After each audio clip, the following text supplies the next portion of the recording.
This is Sparks Sustainability, and I'm Eric Sparks.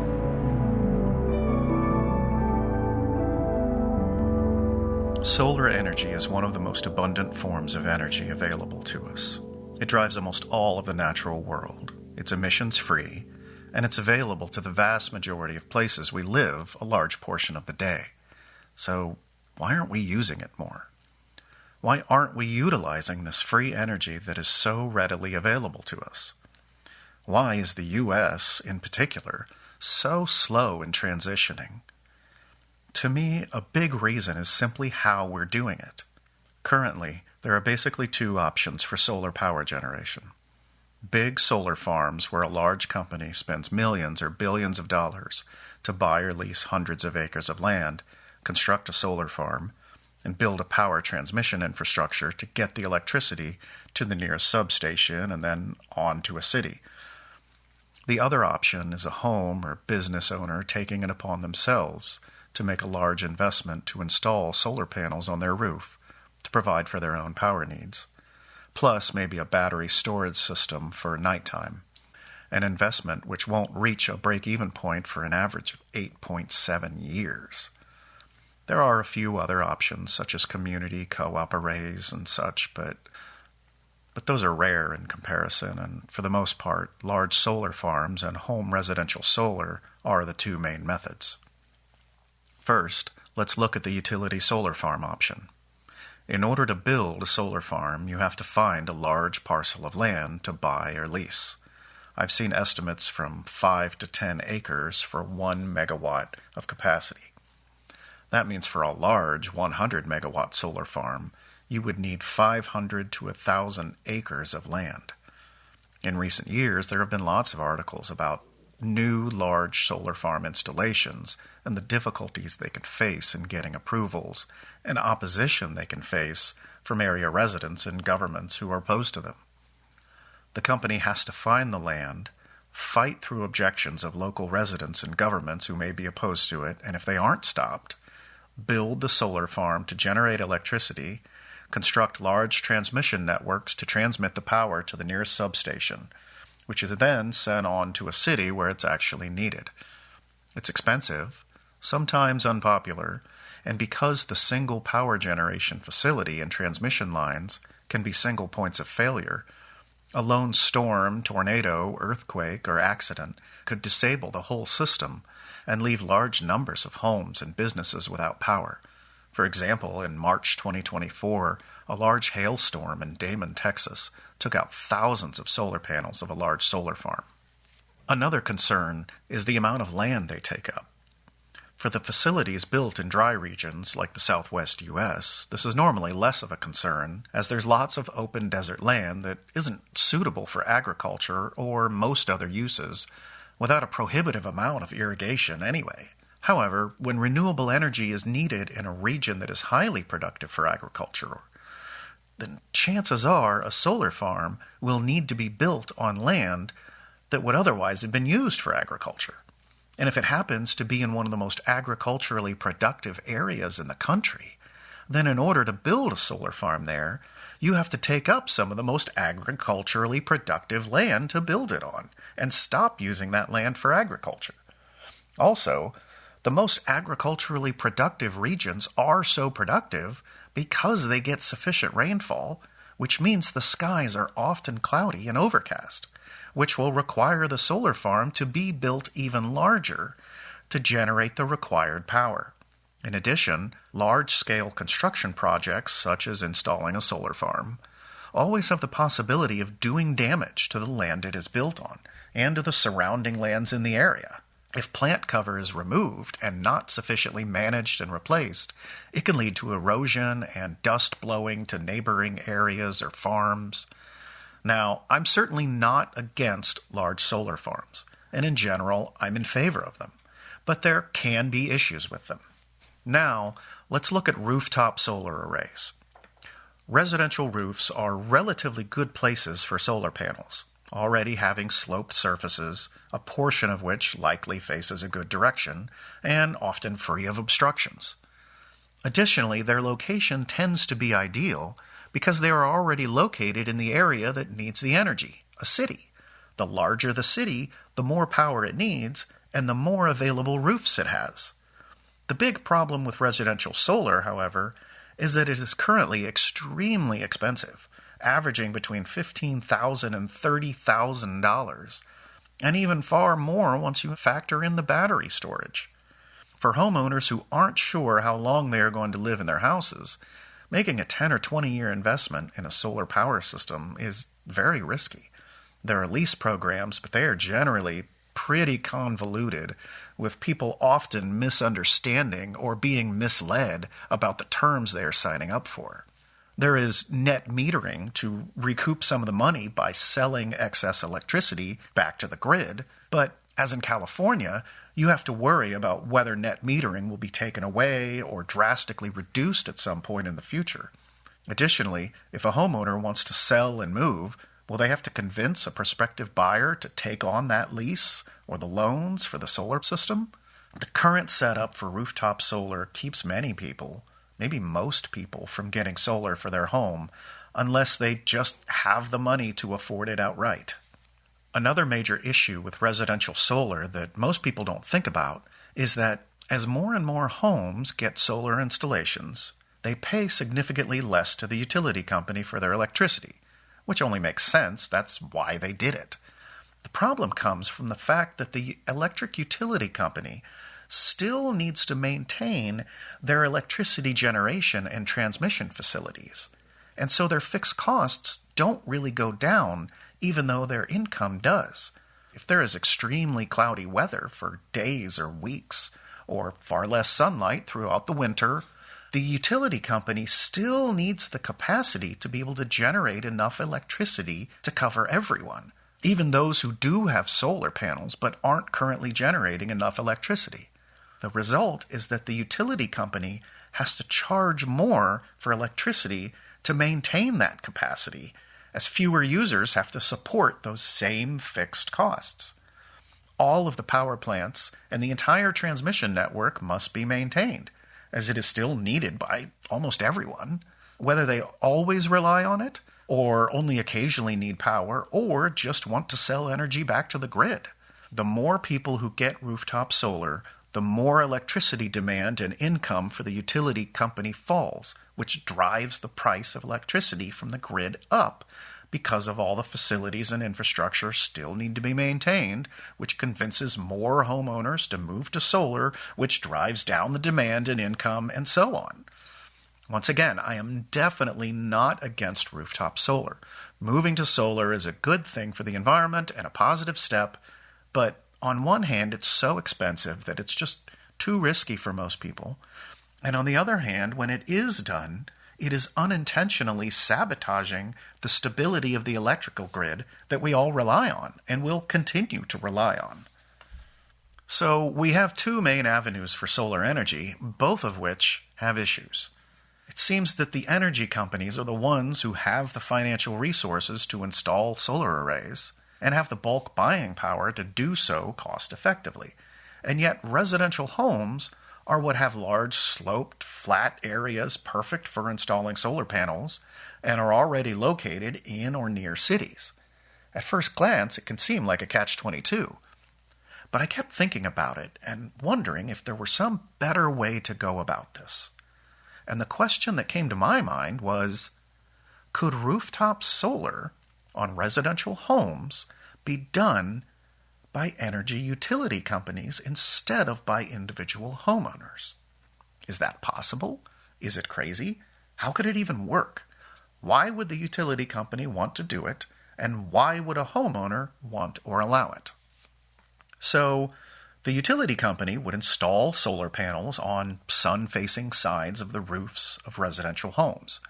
And rather than simply installing just enough capacity to fulfill the needs of the household, the whole roof face would be filled to generate as much electricity as possible to feed into the grid. The panels would belong to the utility company, just as currently the electric meters and electric lines running to our homes and electric utility poles that happen to be on our property all belong to the electric utility company. The homeowner would have to agree and would need to be compensated somehow. just as the owner of a building is compensated when an advertising firm leases space to put up a billboard on the side of their building. Can all of that really work? Well, what are the benefits for the utility company?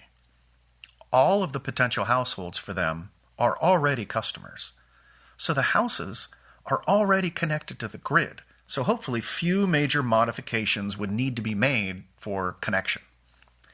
The electric utility company doesn't have to buy hundreds of acres of land, fight with local residents, spend millions or billions building the solar farm, spend millions connecting it to the grid, is able to generate power inside the city that needs it, and is able to build up capacity slowly and without the huge upfront investments required for constructing a large solar farm, and is able to keep the customers they have now.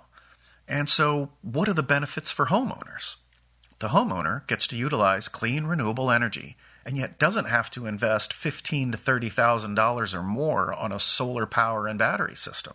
Doesn't have to worry about convincing a potential buyer to take on that loan or lease if they decide to move, gets a credit on their electric bill, and having that built-in income can even be a selling point for potential buyers.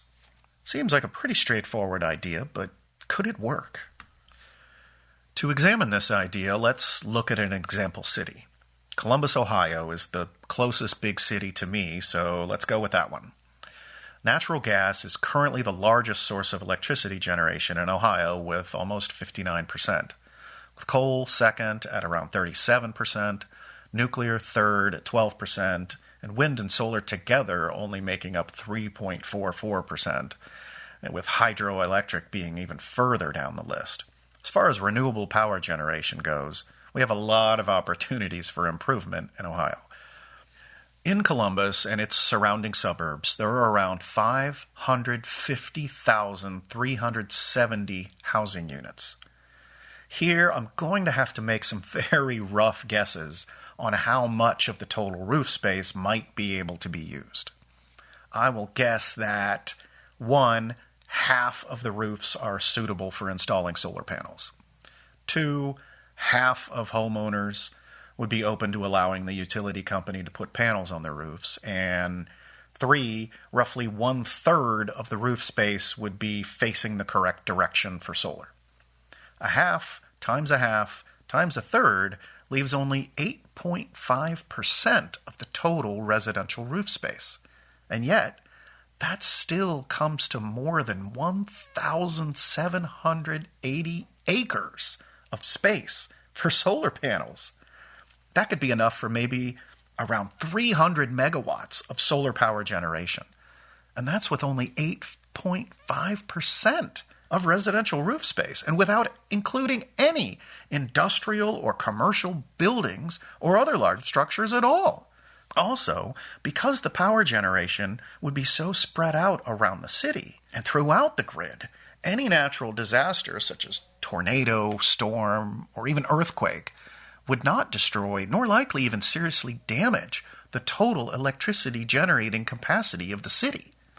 If this became the norm, and even higher percentages of homeowners were open to it, and other larger buildings such as commercial and industrial buildings were included, the capacity could be much, much greater still. It seems to be an intriguing idea, but could it make economic sense? Based on the data for 2023 from the National Renewable Energy Laboratory, NREL.gov, the purchase and installation of residential solar arrays averaged $2,682 per kilowatt, well over twice what utility-scale solar farms cost at $1,161 per kilowatt. So at first glance, it looks like it's not really worth it. However, if we examine the cost breakdowns, we see that some of the costs simply wouldn't apply if the electric utility company were doing residential rooftop solar for themselves, and some others would be very different. For example, around $400 per kilowatt of the cost is simply profit, because of course the company selling and installing it is in business to make money. If the electric utility company were installing their own panels, using their own crews for their own power generation, there really would be little to no profit on the installation. Their profits would be from the electricity generated by the panels. Also, marketing is around $470 because companies getting solar installations need to market to acquire new customers. While the electric utility company might have to send people out to explain the program to homeowners, the people they are talking to are already customers of the electric utility. And so the associated time and cost would be much, much less per kilowatt. Just making adjustments to those two costs makes a big difference. What about the cost of the hardware? Besides the solar panels themselves, there are three main things: the EBOS, electrical balance of system, SBOS, structural balance of system, and the inverter. These costs can't go down to the utility price because they aren't the same equipment and not on the same scale. The utility company is buying large equipment for a large solar farm. There would still be a difference, however, because while we are buying them one at a time for our home, the utility company can buy them in bulk. The EBOS averages $333. Let's say that the utility company could get it for $295. The SBOS averages $237. So let's say that drops to $205. The inverter averages $314. Let's say that drops to $280. Those are fairly conservative drops, but already that's over $100 off of the hardware. Now, for the panels themselves, the average cost for residential panels is $338 per kilowatt. And for utility, it is $372 per kilowatt. Now, wait a minute. Aren't they supposed to be cheaper for the utility scale because they're buying in bulk? If they were the same kind of panels, they would be. But utility scale panels are physically larger and often higher quality and more efficient. My guess is that for residential solar, the utility company would use a mix of large panels where they fit and then filling in with small panels around them to maximize the area covered and maximize the efficiency. But that's my guess. There could be technical issues that complicate it. Let's assume they'll be using residential panels. I'd guess that the utility company could get the residential panels not for $338, but $295. With just those adjustments, the cost has gone down from $2,682 per kilowatt to $1,735 per kilowatt. It's still far higher than the solar farm, but it also comes with a lot of benefits. It keeps the power generation in the city. Valuable land is not taken up for the solar farm. The utility doesn't have to fight local residents or governments about placing a solar farm near them. The overall electric capacity of a city is not likely to be damaged by a single storm, earthquake, or other disaster. Utility companies can start this small and build up capacity gradually without the huge upfront costs of an investment in a solar farm.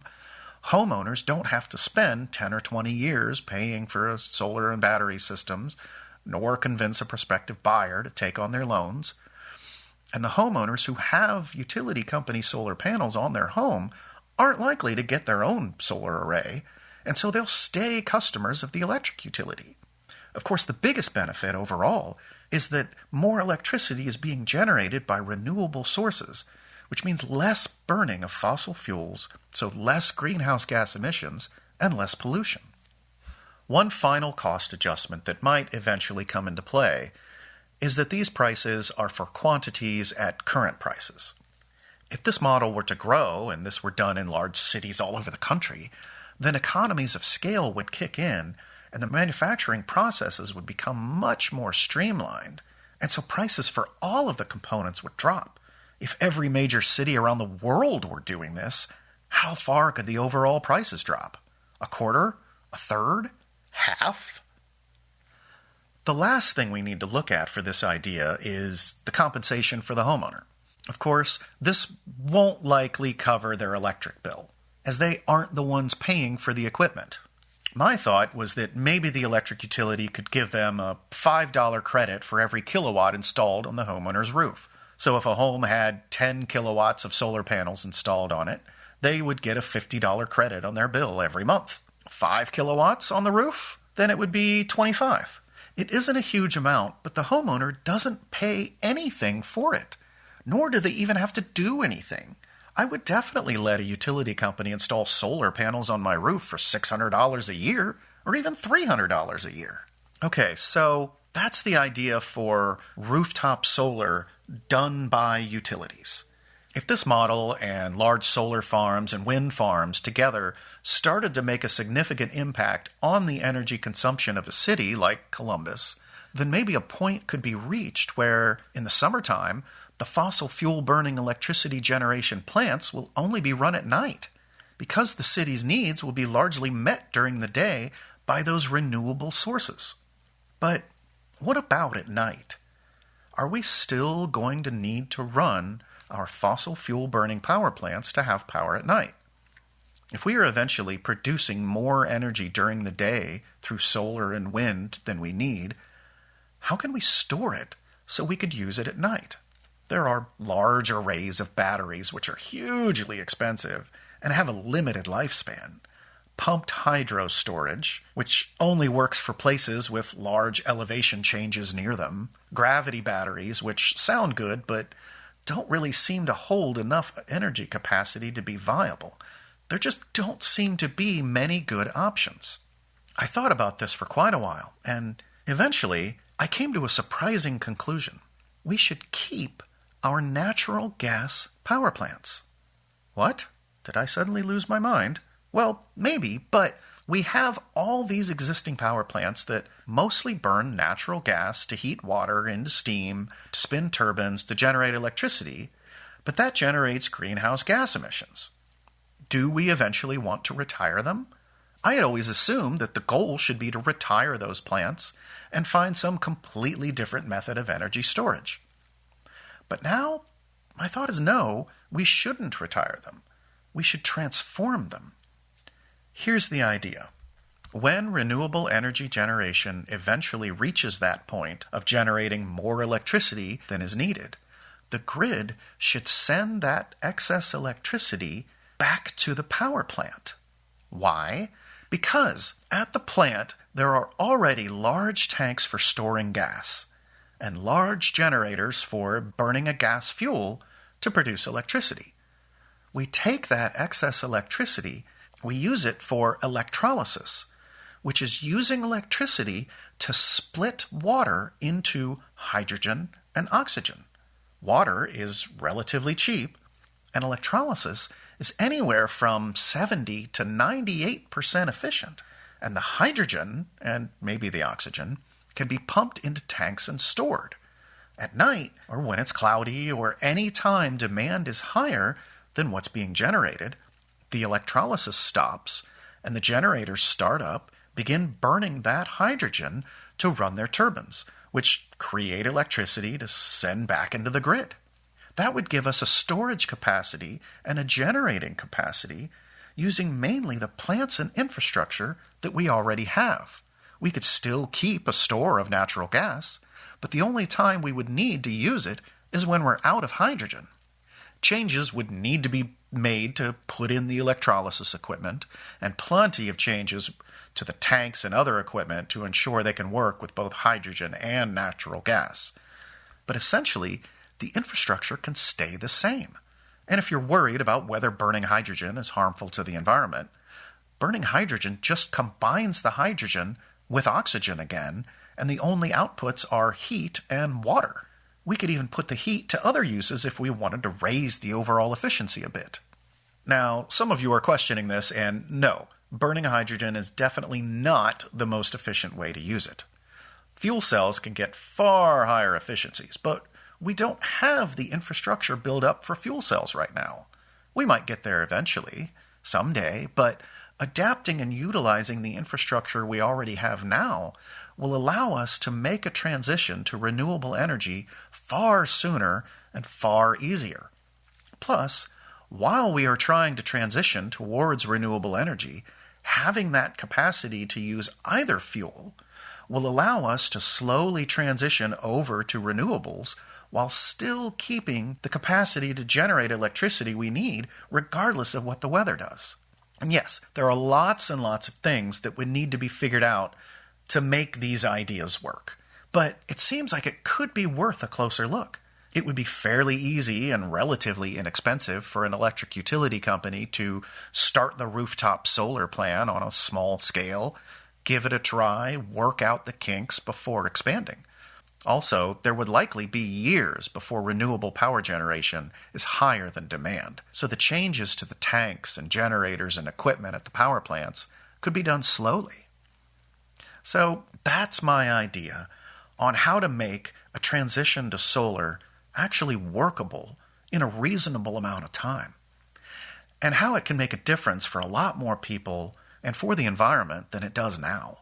This is also an idea on how to let electric utility companies switch to being major drivers of a better future based on renewable energy, helping us all towards sustainability as they help themselves to adapt and grow in a changing world. Thanks for listening. Leave a comment and let me know what you think and what your ideas are for a transition to renewable energy. Thanks for listening. I'm Eric Sparks. For more info or to contact me or for a text version of this article, visit sparksustainability.com.